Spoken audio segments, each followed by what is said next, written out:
Estou sem forças. Então profetiza sobre a minha vida hoje. Porque o inimigo também tem tentado me parar. Porque o inimigo tem tentado me fazer desfalecer. Esse momento da cantora Êxila, durante um culto em sua própria igreja, está chamando a atenção de muitas pessoas. Durante a pregação, ela compartilhou um testemunho muito forte sobre um período em que ficou um ano sem voz. Mas o que mais emocionou quem estava presente foi quando ela disse que às vezes pensa em jogar a toalha e desistir. Muitas vezes, esse desgaste se torna algo recorrente em nossas vidas. Porque nós não paramos para descansar, para nos reabastecer, para colocar de volta aquilo que o campo levou de nós. Olha que coisa. Deixa eu contar um testemunho pessoal aqui para vocês. No início do meu casamento, as crianças eram pequenininhas. Nós já estávamos vivendo um tempo muito agradável, eu e o Odilon, vivendo a nossa lua de mel, porque o início do nosso casamento foi bem conturbado. E eu já estava com a agenda lotada, viajando o Brasil todo e até para fora do Brasil.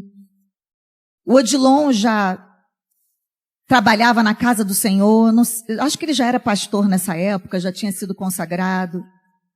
A minha vida profissional estava abençoada, a nossa vida ministerial. Já havíamos comprado ali uma casa própria. Estava tudo indo bem, indo de vento em popa. Nós estávamos prosperando debaixo da boa e poderosa mão do Senhor. Glória a Deus por isso. Porque a vida não é só de angústia, tristeza e tempestade. Também tem momentos bons. Só que a verdade é que eu não soube administrar muito bem esse tempo dentro de mim mesma. E eu fiquei muito desgastada. Eu tive o primeiro filho, 3 meses depois eu estava grávida do segundo. Lá em casa o irmão trabalha. 3 meses depois que ele nasceu, tá, gente? Pelo amor de Deus, calma. Então, com 1 ano eu já estava com 2 bebês. Eles nasceram no mesmo mês. Julho, um em 98 e outro em 99. E a nossa vida foi seguindo, e eu viajando, cada vez que eu viajava era um desgaste emocional para mim, porque eu tinha que deixar as crianças, a gente tinha toda uma rede de apoio, meus pais também iam lá para casa, tinha uma pessoa para ajudar que dormia, que ficava direto comigo, mas emocionalmente eu ficava muito desgastada com essa situação. E aí juntava o cansaço físico, o cansaço emocional e o cansaço espiritual. Porque isso aqui não é só uma profissão, uma carreira, isso aqui é uma missão. E você lida com vidas, você lida com almas, com pessoas. Cada vez que eu me trancava no quarto para escrever uma canção, Deus depositava em mim a confiança dele, porque aquelas canções, elas iam atingir pessoas, elas iam mudar histórias. São mensagens cantadas. Então, eu tenho 30 anos de ministério, eu estou aqui dando conselhos até para você que está começando. Que bom que a gente tem só crente aqui nessa manhã, porque essa mensagem é para você refletir. Talvez você não tenha muita vontade de ficar dando glória a Deus e aleluia, mas eu quero que você absorva cada palavra do que eu estou dividindo aqui com você nessa manhã, e você que está em casa também, porque eu estou colocando aqui algumas partes da minha história também, para que você aprenda o que fazer e o que não fazer. E eu cheguei no meu limite. E sabe o que começou a acontecer comigo? Eu comecei a desmaiar onde eu estava. O Odilon, de vez em quando, ainda viajava comigo naquele tempo.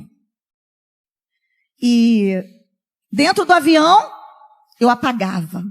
Ficava exausta. E eu acho que era a minha válvula de escape. Teve um dia que a gente estava voltando de Portugal, eu acordei com o Odilon batendo no meu rosto, orando, repando dentro do avião. Era em Portugal, amor? Estados Unidos, e ele não falava inglês, aí foi uma lenha. E era uma empresa aérea americana. E ele querendo pedir socorro, help, help. E eu desmaiada. Isso aconteceu várias vezes, lá em casa, dentro de casa. E é claro, a minha gravadora, preocupada comigo, pegou eu e Odilon um belo dia, falou, vocês vão ter que se consultar. Odilon, você vai levar Êxodo nesse neurologista aqui, que ele é o mais famoso, o mais poderoso do Brasil, e vamos lá junto. E o Odilon já tinha me levado em vários médicos, tinha feito check-up, tinha feito exames, não tinha ido no neurologista. Esse foi o último médico especialista que nós consultamos. E quando chegou lá, um senhor de mais de 70 anos,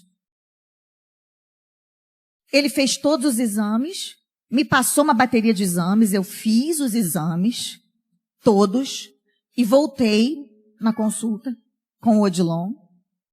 E quando cheguei lá, ele fez também os exames de reflexo, ele conversou muito comigo, e ele veio com um diagnóstico. Ele trancado, gritando aqui. Mas antes de me dar o diagnóstico, ele perguntou, Êxola, me diz uma coisa, querida, você é cantora? Ele não era evangélico. Eu falei, sou.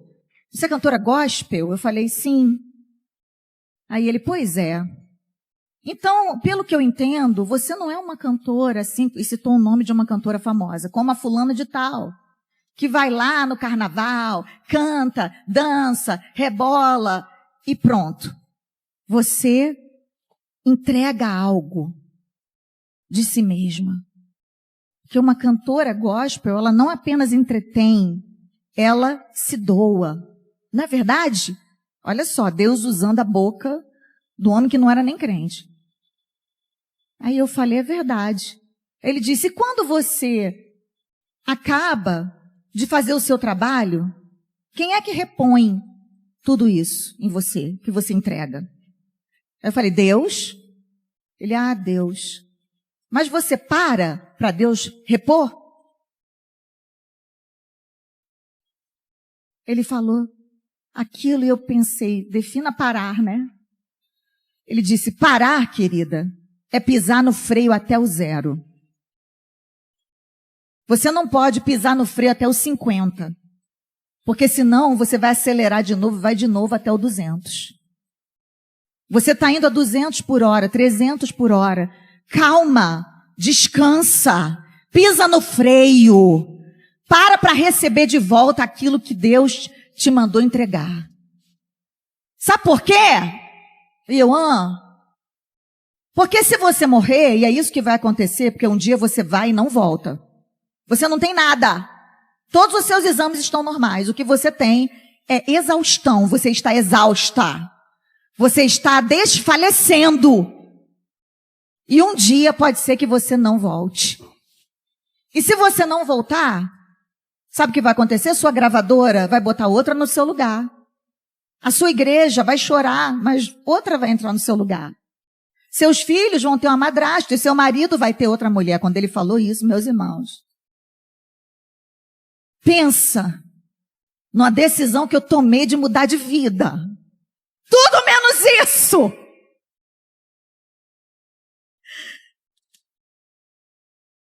E eu saí dali decidida a ter uma nova direção, um novo comportamento. Perguntem se eu obedeci o médico. Perguntem? Não obedeci o médico.